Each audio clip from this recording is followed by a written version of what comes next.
Jesu akazvarwa muchidyiro chamatongi. Jesu akazvarwa muchidyiro chamatongi. Asinasi agere kumusoro kudenga. Asinasi agere kumusoro kudenga. Asinasi agere kumusoro kudenga kuna Baba. Pakutongwa kwake wakamira ari oga. Pakutongwa kwake wakamira ari oga. Pakutongwa kwake wakamira ari oga.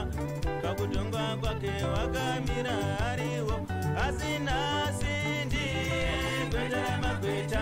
Asinasi ndiye gweta ramagweta. Asinasi ndiye gweta ramagweta. Jesu.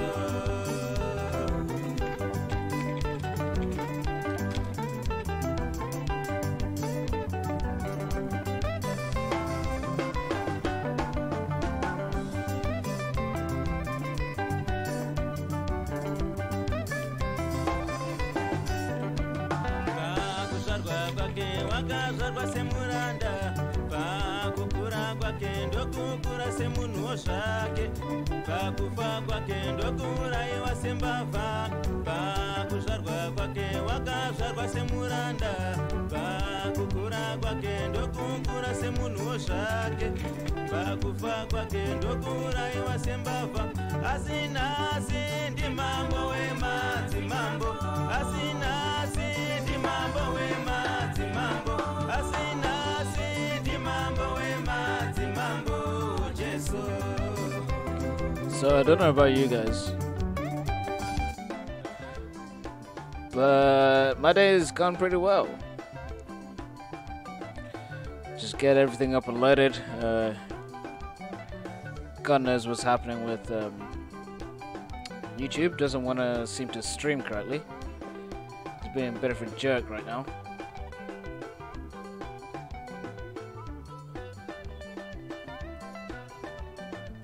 Oh dear.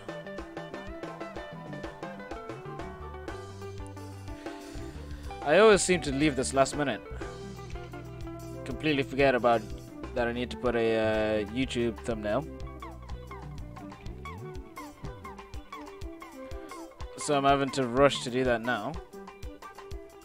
I have no idea what the thumbnail is going to be though. Come on, give me a thumbnail. Give me a thumbnail. Give me a thumbnail. Okay. Photoshop doesn't want to load the thumbnails. Give me that one. Right.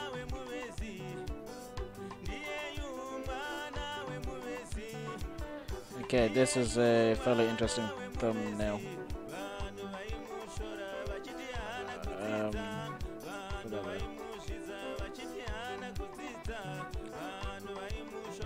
Let's see, what can I do with this?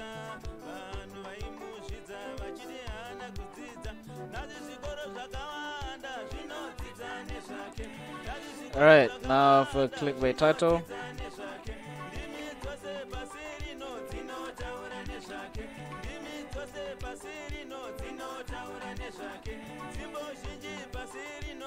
Okay, that's a clickbait title. Seems clickbaity enough.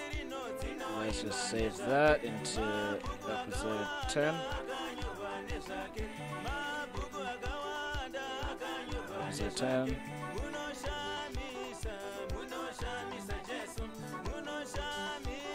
Right.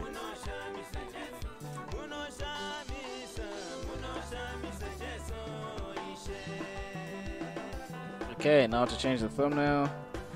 So I got a green screen. No idea how well this green screen is gonna work. Guess we'll wait and find out in a couple of seconds when I finish uploading this thumbnail. Come on. No, you just uploaded a Photoshop file. You're an idiot. What are you doing? Okay. Alright, that's that up. That thumbnail should now be correct. Just check. Facebook, you going alright? Facebook is going great. Everything else working good. last minute check. Close everything I don't need to have open. Yep. Seems legit. Right. Let us start, boys. Welcome to... Oh, it's the wrong stream. I want this one. Welcome to the show. Welcome to the show. I'm just going to turn this off. And you catch me, I don't like what my green screen looks like. If you look at it, it looks very fuzzy for some reason. I have no idea why it looks like that. It's kind of a little bit stupid, I think, but I don't know what I'm gonna do with it. Oh, I don't even have my YouTube. Don't even have my YouTube comments on. Okay, YouTube comments. What should I do? What should I do? You know, I'll leave this out. YouTube comments. Can someone type something? I'm just gonna check. Hello. See if that comes up. Nope. Doesn't want to come up. Okay, we're just having on Twitch then. I guess I'll have to keep them open in the background. Right. So we are on. It's been a while actually. It's been a little bit of a while, but we're on John chapter 4. You know, we're gonna go through that. I don't know how loud my music is. I'm gonna just put it down. I have no idea how loud it is. It should be fine right now, I think. I'm gonna have to be like doing some ASMR down my microphone. Yeah, you guys are not gonna like this. It might not be pretty. Oh well, that's how it's gonna be. Deal with it, right? If the music is too loud, just say, and I'll fix it. Otherwise, I'm not gonna help you, and you're just gonna suffer. And I don't want nobody to suffer.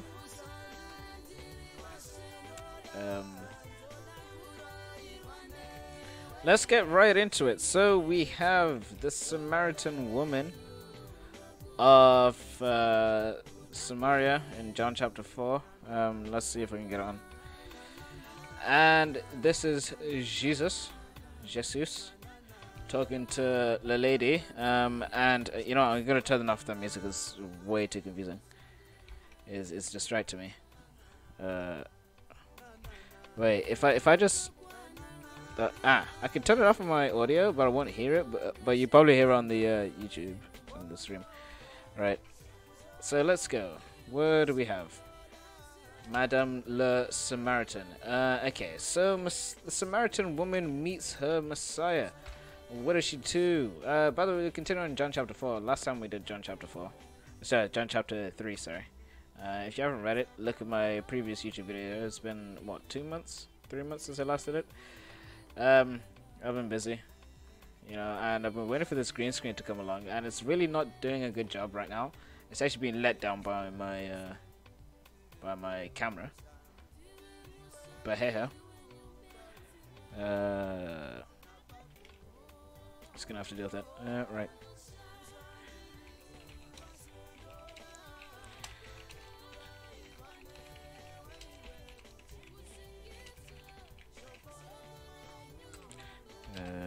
Doop. Okay.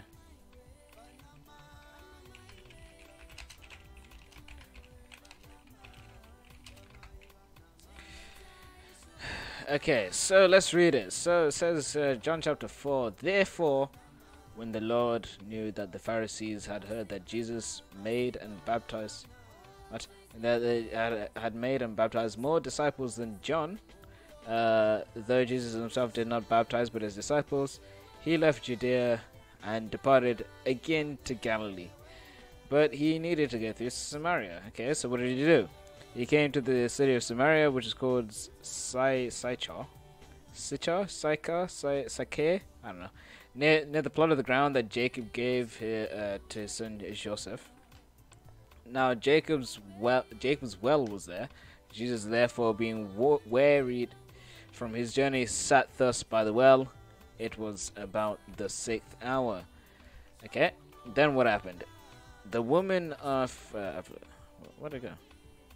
Okay, so I've lost it. A woman of Samaria came and drew water. Jesus said to her, "Give me a drink," for his disciple had gone away into the city to buy food. Okay. The woman from Samaria said to him, "How is it that you, being a Jew, ask a drink from me, a Samaritan woman? For the Jews have no dealings with the Samaritans." Jesus answered and said to her, "If you knew the gift of God, and who it is who says to you, 'Give me a drink,' you would have asked him, and he would have given you living water." And the woman said, "Sir, you have nothing to draw with, and the well is deep. Where then do you get the living water? 12, are you greater than our father Jacob, who gave us the well and drank it for himself, as well as his son and his livestock?" Oh, wow, this is long. Jeez, this is very long. Okay, let's just stop there. Let's scroll up. Let's see what we have. Okay, so the woman meets Jesus, her Messiah, right? Therefore, when the Lord knew that the Pharisees had heard that Jesus made and baptized more disciples than John, though Jesus did not baptize by his disciples, he left Judea and departed again to Galilee, but he needed to go through Samaria. Okay, so we've read in John chapter, John chapter 3? Let me load that up. Remember, if you look at the previous, was it here? It was when the Pharisees, wow, we didn't even finish it, okay. John chapter 3 is the Pharisees that came to him, and they were questioning him, and be like, how come you baptize, or whatever, and they had a dispute, and they were like, "Oh, are you the Messiah we've been looking for?" And it was like, "Nah, bruh." So that happened, and then then John the Baptist exalted Jesus Christ, and that happened. Was this John chapter 3? No, it was John chapter 2. What's wrong with me? No, not that one. I don't even remember, bro. This has been a while. It's been a while. Yeah, it's chapter 1, sorry. Yeah, so that's when he first met Jesus. And then what happened is that we go here, and after that, so, okay. When the Lord knew that the Pharisees had heard that Jesus Christ made and baptized more disciples than John, so here, to here, right? When they had knew, don't know why that would be an issue, but though Jesus did not baptize himself, he left Judea and departed again to Galilee, but he needed to go to Samaria. So he left because he learned that the Pharisees had knowledge that he made and baptized more disciples than John. And the reason why, I think, is that these guys, these Pharisees, were jerks, basically. They were jerks. They were just flat out jerks, always looking for issues, always trying to cause trouble. And Jesus just was like not having any of that. He just pretty much skipped on. And where did he go? Where did he go? He went to... he was going to Judah, but he departed... Wait, he left Judah and went to Galilee, but he needed to go through Samaria, okay? So he pretty much skipped on to Samaria. And if you know anything about Samaria, let's see if I can get a picture of it. If I can get Samaria... yeah, there we go. Samaria. It is pretty much in the... it's pretty much in Israel, the kingdom of Israel. Samaria is in the middle of the kingdom of Israel. He was coming from... I have no idea where he was coming from. He was coming from Judah. Let me see. How do I do that? How do I do this? Let's do that. Let's do this. So you see here. So here we go. We have the kingdom of Israel. When it split into, well, originally it was just one big country, but then it split into two big countries. You can find that in 2 Kings chapter 2, I think, where Jeroboam and Rehoboam, they have their issues and their quarrels, and they end up splitting the country in half. And so he would have been coming from Judah, where he was baptizing. Where exactly in Judah was he? It says he just left Judah. Okay, he left Judah and went to Galilee, which is there. I think the city of Galilee is by the river. Let me just make sure. Galilee. I don't know this one. Galilee. Galilee. There we go. Map. Give me a map. Galilee. Oh, he just went to Galilee. Okay, Galilee is the area. Samaria is the area, and okay, I see what happened. Samaria is the area of Samaria, and you had to pass through the sea of Samaria to get to Galilee. I thought Galilee was the sea. Oh, yeah, the Sea of Galilee. Okay, that makes sense. But he had to just pass through Samaria. Okay, so he came to the city of Samaria, which is like the capital city. Wait, to a city of Samaria. Okay, not the city of Samaria. It was Sychar. Is that on here? Do you see it? I don't see it. No, I don't see it. Anyway, and he went near a ground where Jacob gave to his son Joseph. Now Jacob's well was there. Jesus, therefore, being wearied from his journey. So Jesus was clearly tired, right? Man was tired. Sat by the well, and it was about the 6th hour. So that's at what, 6 p.m.? 6 p.m. I think. I don't know. I don't really know how the Jewish hours work. I assume it was 6 p.m. I don't like what's happening here. Why is it doing this thing where it just jumps? How do I fix that? That one. Haha. Okay.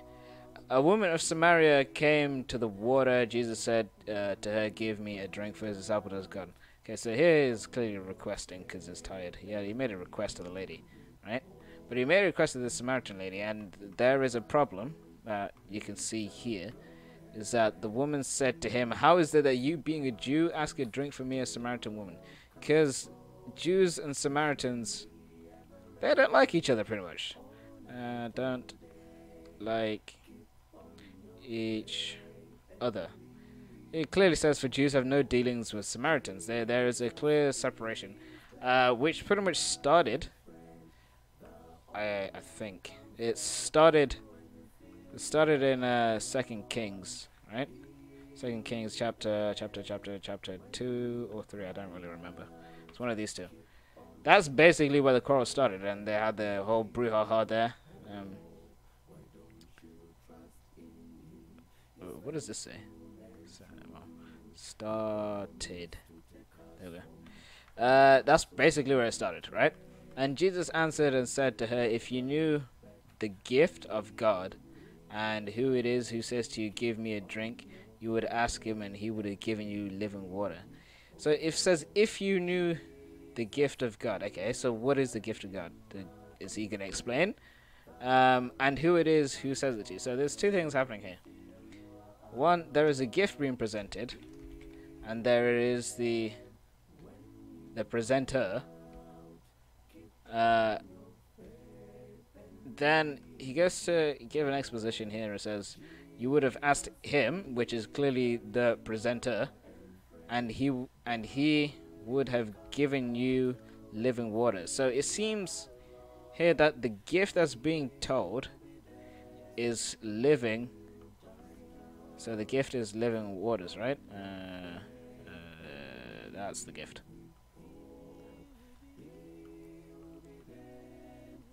So the gift that's being presented is living waters. Okay, so what happens? What is this living waters malarkey that's being talked about here? Did I not bother to change? Give me that. What is this living waters malarkey that's being talked about here? Basically, we now have. In fact, he explains it down there, actually. The woman says, "Sir, you have nothing to draw with, the well is deep. Where do you get that living water?" So she's clearly confused. What do you mean living water? But she thinks that she's talking about normal water, but it's not.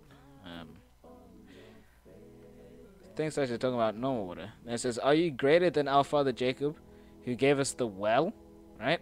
He drank it from himself as well as his sons and his livestock.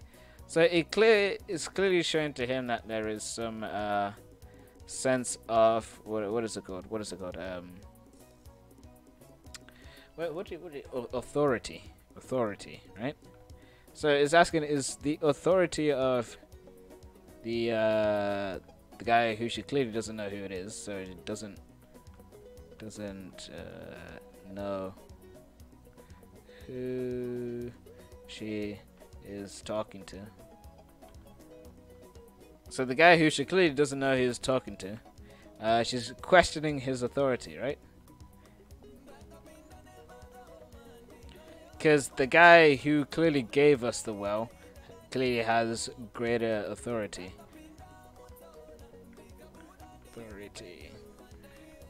Right?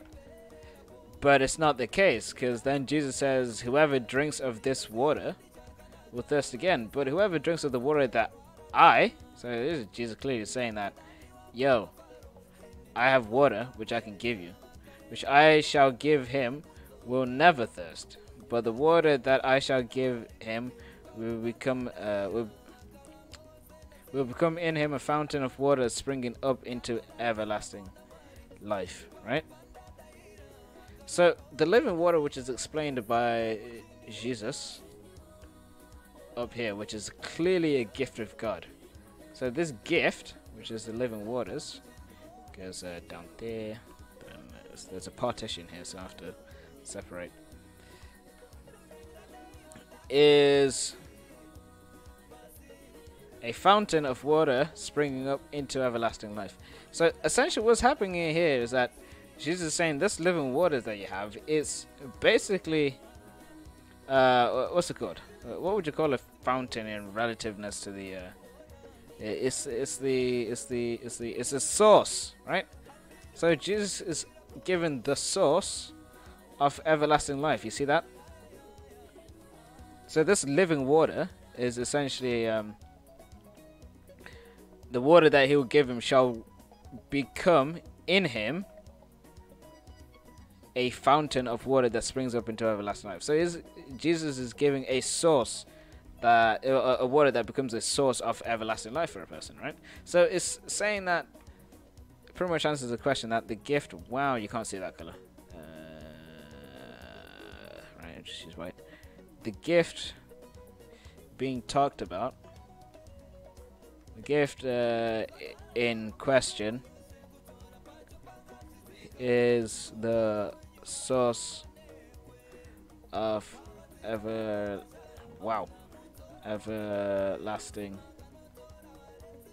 life. So that's the gift that's in question here. And it says, the woman said to him, Sir, give me this water, that I may never curse, nor come here to draw. And then it all goes downhill. Go call your husband. If anyone's actually read this, you know what's about to happen. Go call your husband to come here, right? So Jesus is saying, okay, bring your husband. And then she says, I have no husband, right? Then Jesus said, you have said well. You have said well. So it's basically, you spoke correct. Right? You spoke correctly. You spoke correctly, right? What does she speak correctly about? Oh, Hadong, what's up, my guy? Are you good? And Johnny Jackson, what's up for joining? It appears to be that my what's it called? My live feed doesn't want to present the Facebook chats on my screen, so I'm having to do this jank thing where I have to switch in between. I want to see if I can actually let me just pause 1 second. I want to see if I can actually try and get if I can do this, if I can get this oh no, I don't know if I'll be able to do that. I can get the chat onto a small window. Wait, why is that appeared there then? How's that happen then? How's that happen then? Oh, okay. If we can get the chat onto a small window, then I'll be able to see if I can copy it over onto the screen so y'all can see the Facebook chat. So I can see the Facebook chat as well. How the hell do I do that then? Alright, let's load up Facebook. Technical difficulties is a bit of a drag. Let's load up that. Okay. Pause that. Comments. Comments. Come on. Anyway, so I should be able to see like the live comments now. Tell me if you don't see them. Yeah, you still don't see them. Okay. Let's see. Let's see if I can fix that. Chrome. Yeah, Chrome. No. It's black. It's a black screen. Why are you a black screen? Why the hell are you a black screen? Well, rip. Rest in pepperoni. I am not going to be able to fix this. I have no idea what to do.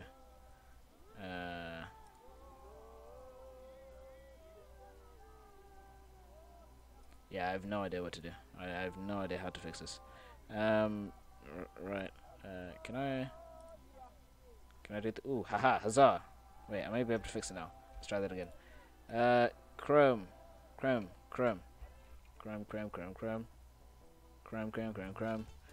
Where is Chrome?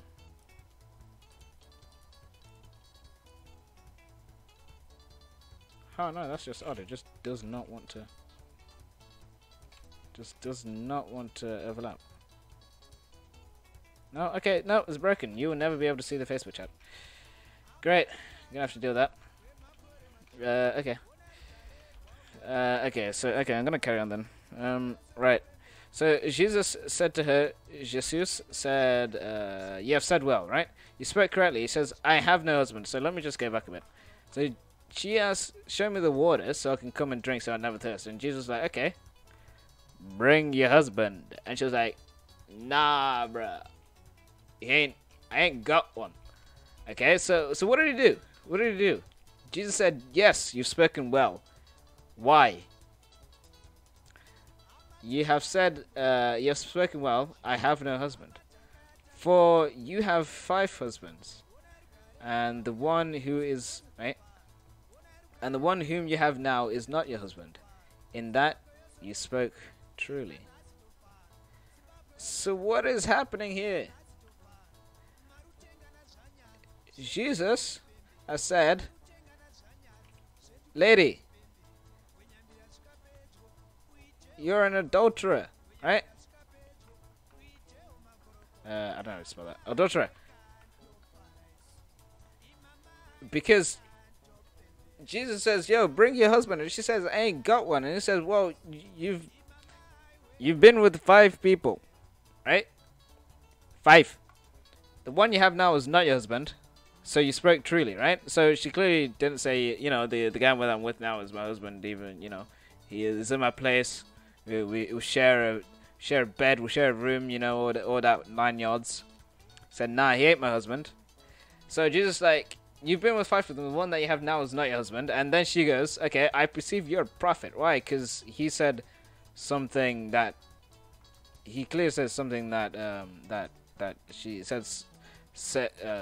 I don't know what I'm trying to say. Said something that he clearly wouldn't have known otherwise. Something that she had as a secret. Had as a secret, right? And then it says, our fathers worshipped on this mountain, and you Jews say that in Jerusalem is a place where one ought to worship. So it appears to be that she's like trying to redirect the conversation. It's like, why, Sway? Why are you trying to redirect the conversation for? And then what does Jesus say to her? What does it say? What does it say? He says, so she says, our fathers worshipped on this mountain, and you Jews say that you worship in Jerusalem. It's a place where you ought to worship. And Jesus said, woman, right, listen, yeah? Believe me, the hour is coming where you neither on this mountain nor in Jerusalem worship the Father. You worship what you do not know. We worship, we know what we worship. For salvation is for the Jews. But the hour is coming, but the hour is coming, and now is when the true worshippers will follow the Father in spirit and in truth. For the Father is seeking such to worship him. God is spirit, and those who worship him must worship in spirit and in truth. Right? Then the woman says, Messiah, I know that the Messiah is coming, who is called Christ. When he comes, he will tell us these things. Then Jesus says, I who speak to you am he. Wow, that's a very convoluted way of saying it. So what just happened there? What just happened there? So she said she wants these living water, because Jesus said, like, yo, this living water, it's the source of everlasting life, right? And that's the gift that says up here is the gift of God, right? And then she says, I want that gift. Then it's like, okay, where's your husband? It's like, I ain't got one. So he blatantly said that she's an adulterer, right? But then she's sidetracked, dodging the question, doing some ducking and weaving, ducking around, weaving, trying to avoid the situation. And Jesus just wipes out, was like, woman, what you're saying, it does not matter, yeah? So what she's focusing here is just the semantics. She's trying to see, man. Wow, I can't smell. She's trying to get the semantics, right? She's trying to get the little stuff, the little details that ain't necessary. And Jesus says that does not matter, right? That doesn't matter. Don't. That doesn't matter, right? And he gives the reason why it doesn't matter. He says, you worship what you do not know. That's why it doesn't matter. It doesn't matter whether you worship in Jerusalem, whether you worship in Samaria, because you're doing essentially what's called false worship, right? And you can worship falsely in one place or another. That don't matter. But it's saying we, who's the we it's talking about? It's talking about the Jews, right? For we worship, for we know what we worship, for salvation is of the Jews.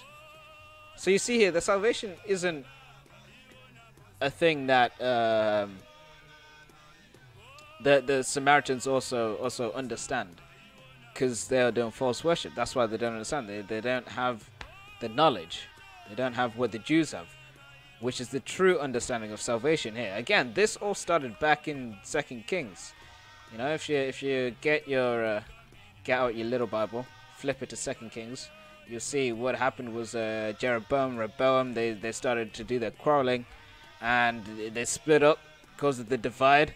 And then the land of the land of Israel, they left God, and they started doing their own thing. And the Judah, they stayed with God, but then it gets deeper in there. There's a whole story behind it. And essentially, what happens that these Israelites, the guys from Israel, they started worshipping the false idols. They started doing all these things. They lost their ways, isn't it? Right? Which is essentially where the false worship comes in. They had the traditions of the Jews, the traditions of the guys from Judah, for the people of the tribe of Judah, but they had the false worship. They were worshipping something that they did not know. And then she's like, we worship over here, you worship over there. Jesus, that don't matter. It doesn't matter, lady, okay? Because the reason why it doesn't matter, because you don't know what you're worshiping. It doesn't matter, you can worship that in Jerusalem, you can worship it in America, you can worship it in India, but your worship is false. But it says we the Jews, right? The guys from Judah, yeah, we got to unlock. We know exactly what we're worshiping. And it says, because we know what we worship, we have the true understanding of salvation. And that salvation is coming from what the Jews know. Right? Then Jesus says, but the hour is coming, and now is when the true worshippers will worship the Father in spirit and in truth. Why is that important? Here's why it's important. This woman knows that her worshipping is based in temples. The Jewish people, the Samaritans, the guys from Judah, the guys from Israel, they worship in temples. That's where they did their worshipping, right? Anything that was to do with God, they did it in the temple. Anything that was, you get what I mean. Anything that was remotely related to God, they did it in the temple, right? This woman's like, y'all worshiping Jerusalem, we worship in Samaria, right? Jesus says that doesn't matter. The reason why, first, it doesn't matter is because you got it wrong either way. We Jews, we got it right. But then it also does not matter in the fact that even if the Jews have it right, they have the right foundation for the understanding, there will come a time where, regardless of the position of your temple, the ones who worship correctly worship the Father in spirit and in truth. Right? So at that point, it's not going to matter whether or not you worship in Jerusalem, whether or not you worship in Samaria. As long as you worship in spirit and in truth, that's the bit that matters, isn't it? Right? So that's the thing that matters. It says, "For the Father is seek and search to worship Him. God is spirit, and those who worship Him must worship in spirit and in truth." Not in titles and temples, not in positions and location, but in spirit and in truth, right? So not in titles / locations. Then the woman said to him, "I know the Messiah is coming, who is called Christ. When He arrive, He will tell us all things." So clearly, again, like I said earlier, she's trying to dodge and weave. She can feel the conviction happening. Imagine you're in this situation. You're talking to a guy and it's like, "Lady, what you're saying is false. What you do is false, yeah?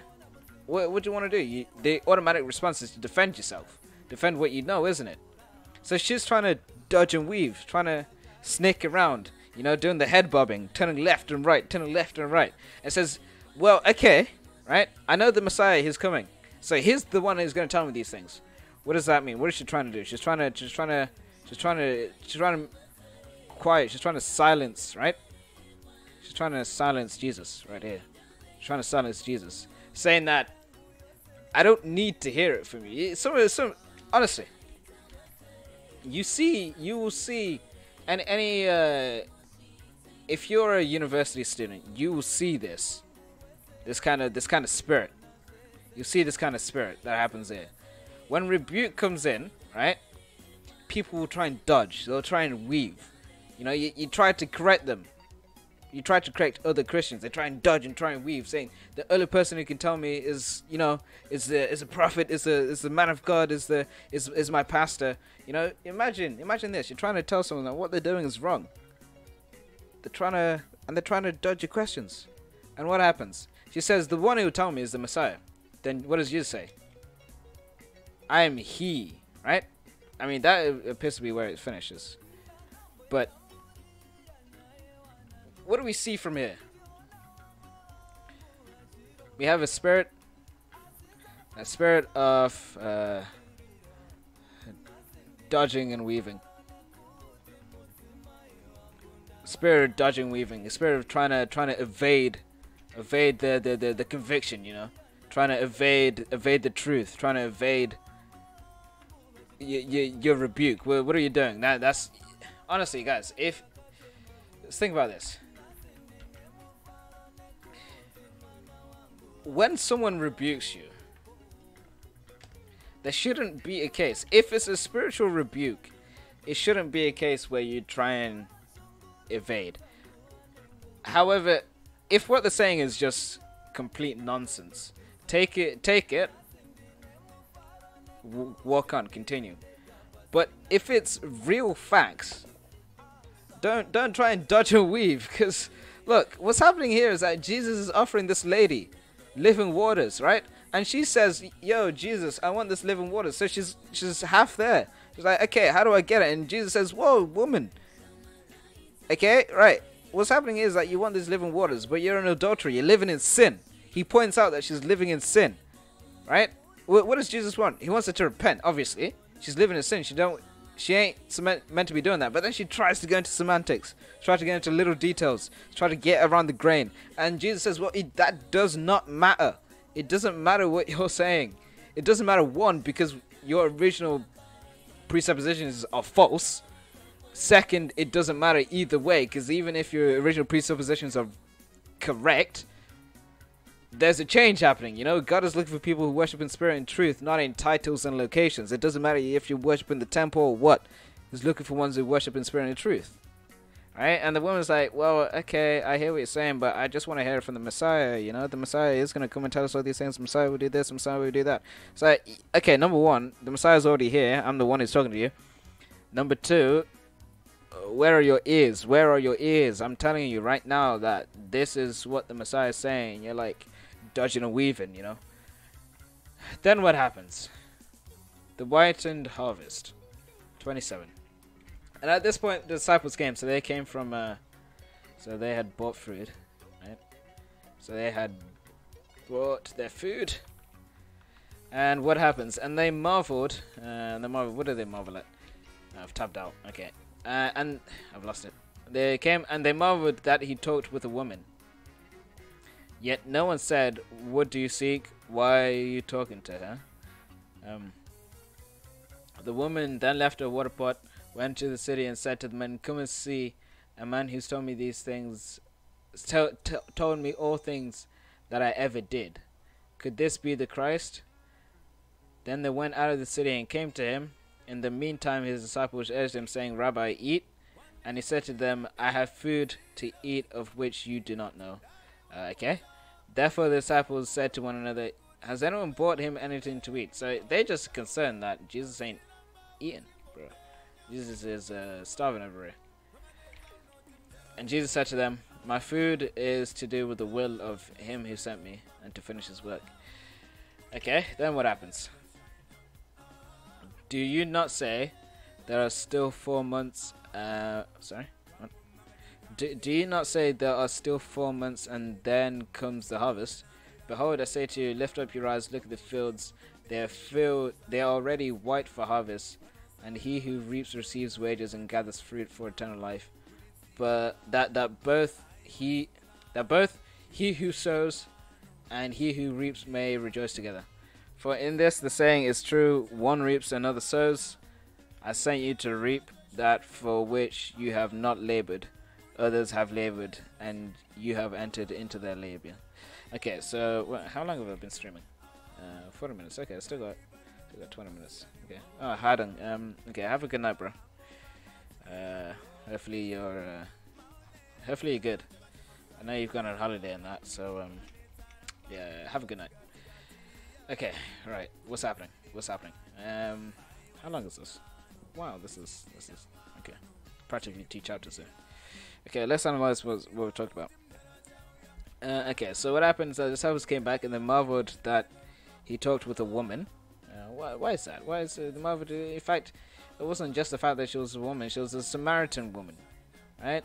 So they already had their quarrels and their brouhaha, and now they're marveling that not only is he talking to a Samaritan, he's talking to a Samaritan woman, which is questionable, but yeah. And that no one said, "What do you seek?" or "Why are you talking with her?" And the woman left her pot and went her way into the city. So this could have been for any reason that they didn't respond. It could literally be for any reason. But from my thinking is that what's happening here is that either they're too busy gawking at the fact that he's talking to a woman to begin with, or the fact that she's talking to a woman must have a significance, so they don't want to interrupt. I don't know. It could literally mean anything. The woman left her water pot, went away into the city, and said to the men in the city, "Come see a man who told me all things that I ever did." The reason why that's important is because the things that she did. I said to the men, "Come see a man. Could this be the Christ?" And the men of the city and came to him. Wait, could the men that she's talking to? Could the men that she's talking to be the 5 husbands that were mentioned earlier? Think about this. If it's 5 husbands, then it would make sense to say, "Come and see a man that told me all the things that I ever did," because they would know, like, this woman, she has secrets that she's hiding from everyone. You know, that makes sense. But if it's just men in the city, it could just be a case of showing, like, this guy that's outside over there, you know, he's a prophet. So let's just go visit him, see what it says. I don't know. Come see a man that I ever did. Could this be the Christ? I mean, he did just say. What is this? What is this doubtness there, bro? He did just say, I am the Christ, the Messiah who you seek for. And it's just like, seek for. Wow, I can't speak. Then they went out of the city and came to him. So they came to Jesus Christ. And in the meantime, his disciples urged him, saying, Rabbi, eat. Okay, just trying to cause issues. And what happened? But he said to them, I have food to eat which you do not know. Right. Therefore his disciples said to one another, has anyone brought him anything to eat? So what's happening here? Jesus is saying, like, fam, okay, I know y'all went to get me some food and that, but I've got something better right now. I've got things that you don't even know about. And now the question is, has anyone bought him anything to eat? Does he have food? Does he have that? They don't understand. It's another situation where the disciples are just not in the right frame of mind to understand what Jesus is saying. You know, this happens multiple times throughout the Bible. These guys walking with Jesus, he says all these things and they still have no idea what he's talking about. Okay, then what happened? Jesus said to them, my food is to do with the will of he who sent me, and to finish his work. Okay, which is... So there's a question here. What is his work? What is that? What is the work of God? Do you not say... Wait, hold on. Hold on. The work of God. We see here that if you need the gift of God, he said, give me a drink. Okay, no, it has no relation. Okay. Alright. Where are we? Do you not say there are still 4 months when it comes to the harvest? Why is that? Because the harvest happens every 4 months? I don't know.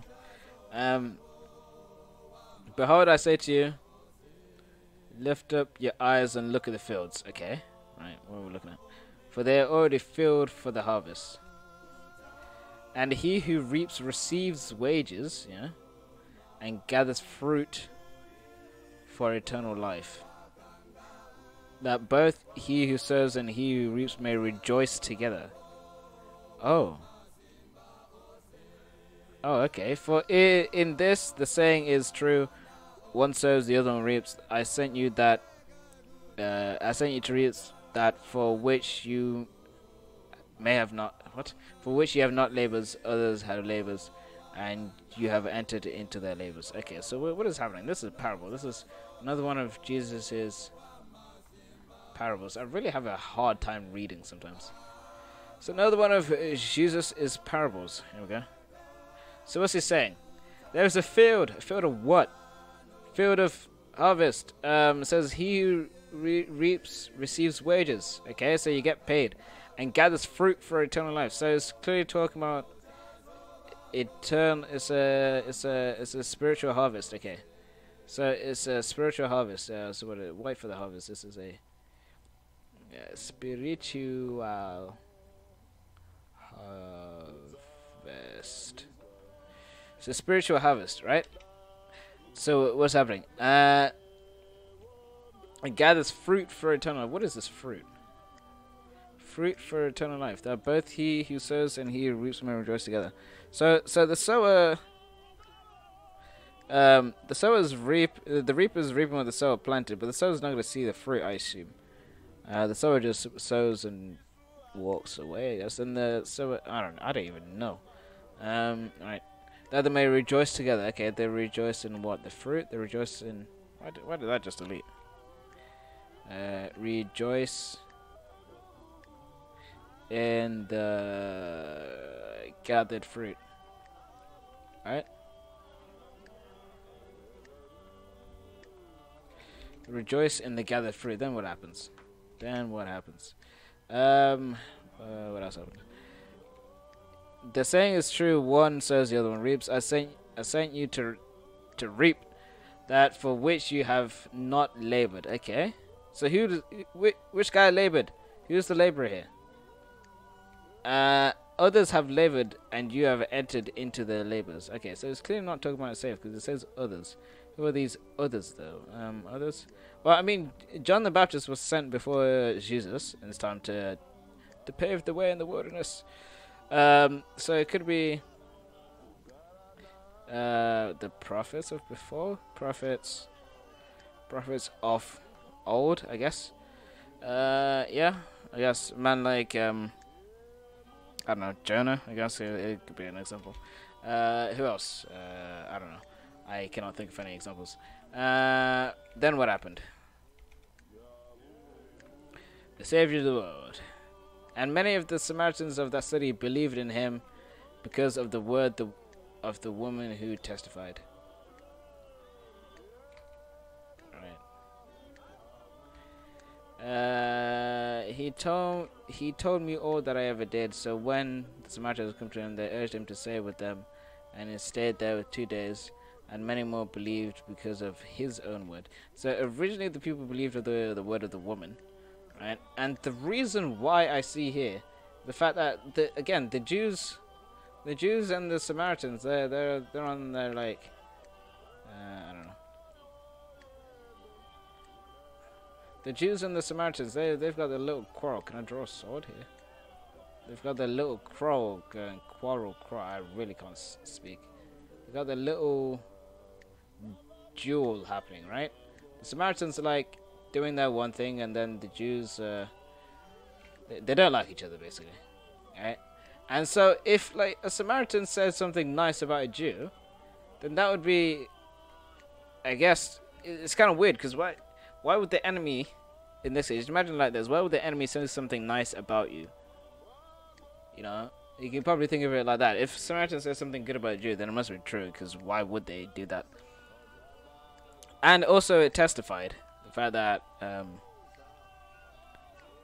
testify is just, don't know, I forgot what the meaning of the word testify is. Google time. Completely, it's gone straight on my testify definition. Give evidence as a witness, serve as evidence. Okay. So basically she was just evidence. So basically she was the evidence, right? She was the evidence of his claims, but she was told something about her secrets. The secrets were revealed, which she had not told to anyone else. Yeah. So the Samaritans, yep, and they believed him because of his own words. So now originally they believed because of the woman. Originally because of the woman, but now is because Jesus.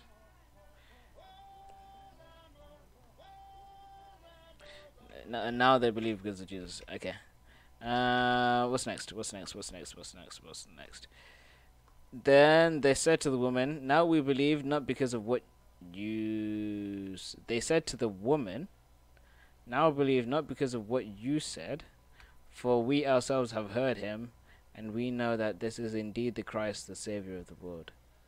So, like, look again. What's happened here is that, in according to the parable of the, here we go. We've got the reapers and the sowers up here.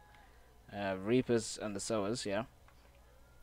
Disciples of they're meant to reap, but what's happening is that the woman she clearly sowed the initial, so she's clearly sowed.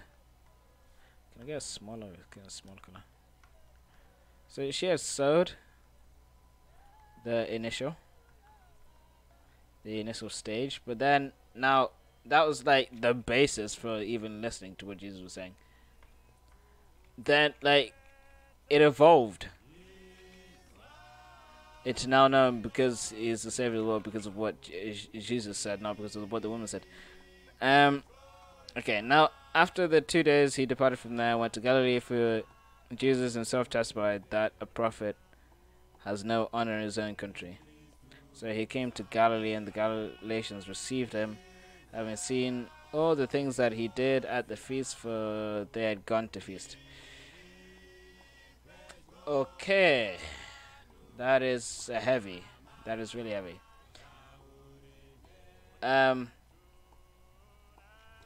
What is this? She just got kicked out of Nazareth, by the way, just so you know. Kicked out of Nazareth. Nazareth. Right, let's see if I can remember where that was. Was it in... I don't remember what it was.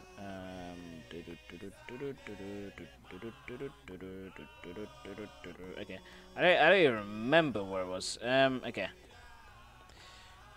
Right. Scroll. Let's scroll. I think it's in John chapter. I think I've got this in my Bible somewhere. It's my trusty holy Bible.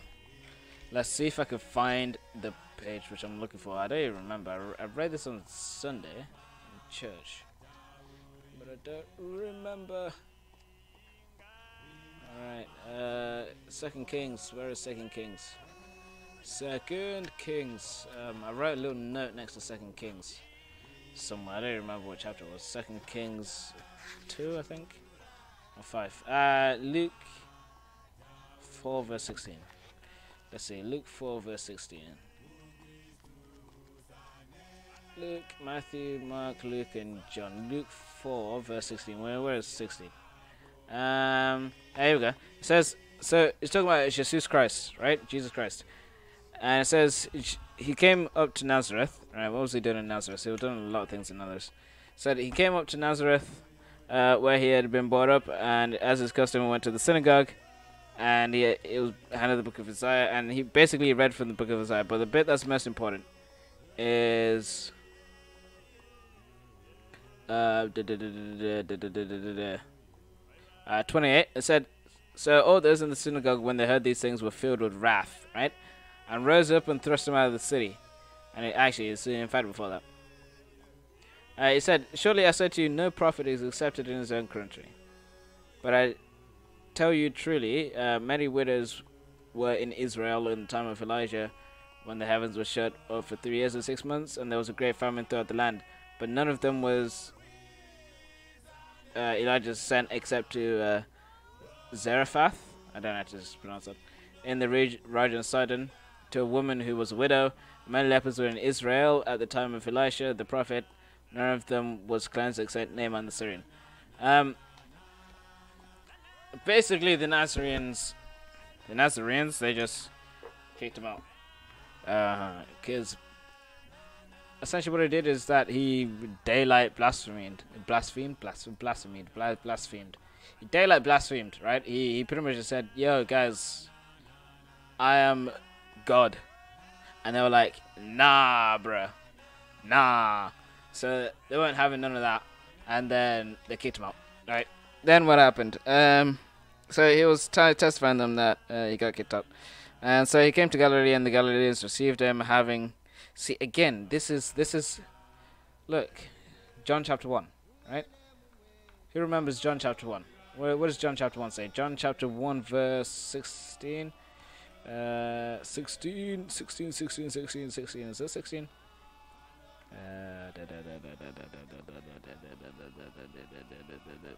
Nope. 16 is way too far. Verse 10, right? 10. I don't know, is this in the screen? Is this in the screen? Yes, it's in the screen. I need to zoom in then. Are you still in the screen? 10, yeah. Barely. Okay, and it says, in the yellow down here, it says, he was in the world, and the world was made through him. This is talking about Jesus Christ. And the world did not know him. He came to his own, and his own did not receive him. But as many as received him, to them he gave the right to become children of God, to those who believed in his name, who were born not of the blood, nor of the will of the flesh, nor of the will of man, but of the will of God. What's happening here?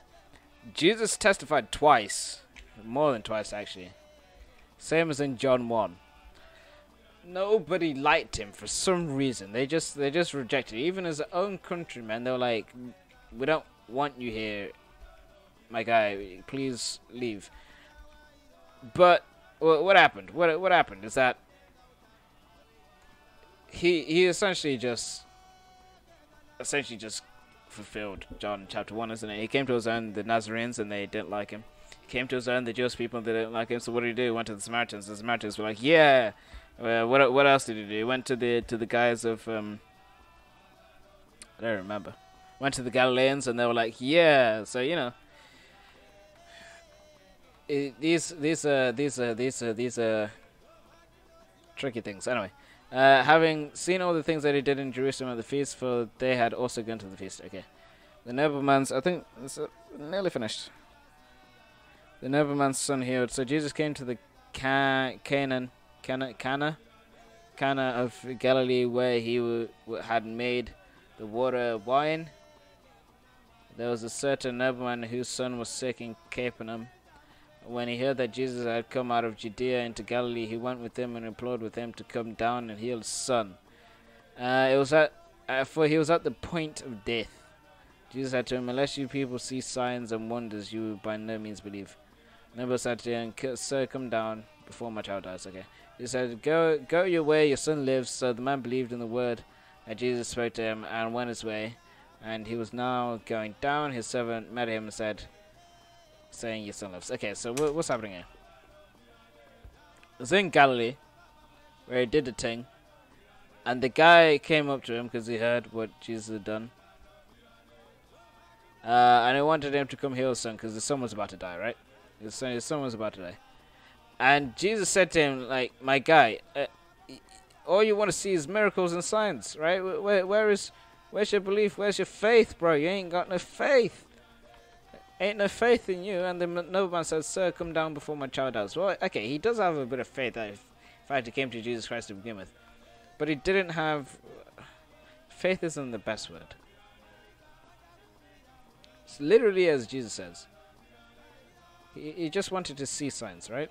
He just wanted to see signs. He just wanted to see signs for his belief, right? And Jesus kind of saw through him, right? He didn't have any belief to begin with. Jesus saw that he didn't have any. He was like, bro, I ain't going to do nothing for you. And the reason why he said that is because if he hadn't, this guy's belief would have been based on the fact that Jesus does miracles and not on the fact that his word is true. And so he said, please come down before my child dies. And Jesus said, go on your way, your son's alive. So he didn't follow through with the guy's malarkey. He just did his own will, right? So the man believed on the word that Jesus spoke, not on the fact that he didn't see miracles, right? So he didn't see a miracle, right? Didn't see a miracle. And then it said, your son lives. Yep. They inquired of them the hour when he got better, and they said to him, yesterday at the 7th hour the fever left him. So the father knew that it was the same hour in which Jesus said to him, your son lives. And he himself believed, and his whole household. This again is the second sign that Jesus did when he came out of Judea into Galilee. Sign of what? What is the sign? What is the sign about? Well, that he has authority, isn't it? Right? Nobody has the authority to do these things. Nobody has the authority to say, yo, bro, you're healed, and just happened. Look, the Pharisees said the same thing. Which authority does Jesus speak? You know? How can he just say it's forgiven? Because it's God that forgives, isn't it? You know, the idea generally back then is that when you're sick, it's usually because of that you've done something wrong, or your parents have done something wrong. So usually when someone was healed, it was a case of that to be forgiven to begin with. Otherwise, it was just a case of general medical healing. But what am I trying to say? I'm trying to say this. Actually, I don't exactly know what I'm trying to say. I'm trying to say that generally when Jesus spoke things like this, said, you're healed, or you're forgiven, the Jews were skeptical. They were up in arms. They were about to say, like, yo, You ain't God. You can't just do these things. Even the prophets, I mean, the prophets, they did similar things, but they had the authority of God. They had to go to God first and say, yo, God, I need to heal this guy. And Jesus is just like, bam, done. So it's a sign to show that he has authority. Show he has God's authority, aka he is God. That's pretty much it. That is the end of that chapter. It's pretty long. Should I do notes on it? Don't really feel like doing notes, to be honest. I'm already pretty much tired as it is, almost 2 o'clock. But that's pretty much it. It's done a lot of things. They talked about this woman from Samaria who was called out. She was trying to do the dodging and weaving, trying to duck and weave, you know, trying to avoid the situation. Jesus was like, nah, bruh. Nah, stop bringing up semantics. Stop trying to change the conversation because that don't matter. What matters is that you're worshiping the Spirit and the truth, right? Like you said, where's it gone? Worshiping the Spirit and in truth. It's the same for the Jews. You know, the Jews, the salvation is of the Jews. We have the truth, isn't it? But you guys, you don't know what you worship, so you don't have the truth. But the hour's going where none of that's going to matter. It's all about Spirit and truth. Then she tried again. She tried to dodge and weave, said, basically said, I'm not going to listen when the Messiah comes down. He's the one who told me these things. And then Jesus was like, yo, I'm the Messiah. Then she was like, wow. And she ran away to the city and told the guys in the city. And they were like, wow. And they came to meet him. And they were like, wow. And the disciples were like, wow. They're like, why is he talking to that woman? And, you know, and they understood the word of God. And they believed. Then it was like, okay, I'm leaving Samaria. I'm leaving this place. I'm going to Galilee. And the people in Galilee was like, oh, look, it's Jesus, the Messiah's here. It's like, yeah, let's take him in. Let's be nice to him and all these things. And basically it's something that even the Jews did not want to do because they refused.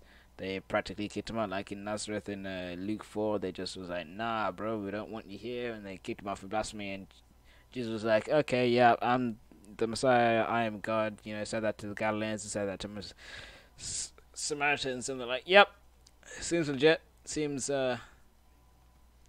cool. We're fine with that. Brilliant. Yeah, that's pretty much it. I appreciate this. Has been a while. It's been a while. I haven't done this in a while. I was mostly waiting for my green screen, but I'm kind of annoyed. I'm kind of annoyed by the fact that you can probably see it.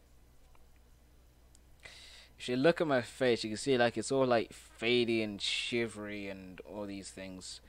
Honestly, see if I can make that bigger. No idea how I'm gonna fix it.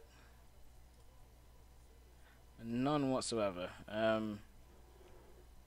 think the best idea. What would be the best way to fix this? What would be the best? I have no idea what the best way to fix it. I need a better camera. That's what you can see it there.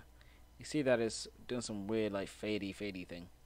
So I think I just need a better camera. If I can get a better camera, then you know, it'll be better. But that's pretty much it, guys. Appreciate you guys from the land of YouTube, you guys from the land of Facebook, you guys from the land of Twitch. I guess Twitch is dead.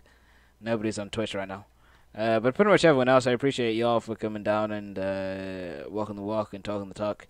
If you have any questions, feel free to ask on Facebook, Twitch, and YouTube. On my YouTube, it's under the name True Obedience. On Twitch, it's under the name Zifaduk, Zifaduk. On Facebook, if you don't already have me on Facebook, I really don't want to release my Facebook account. Yeah, YouTube is True Obedience. Is True TRUE. Obedience is OBEDIENCE.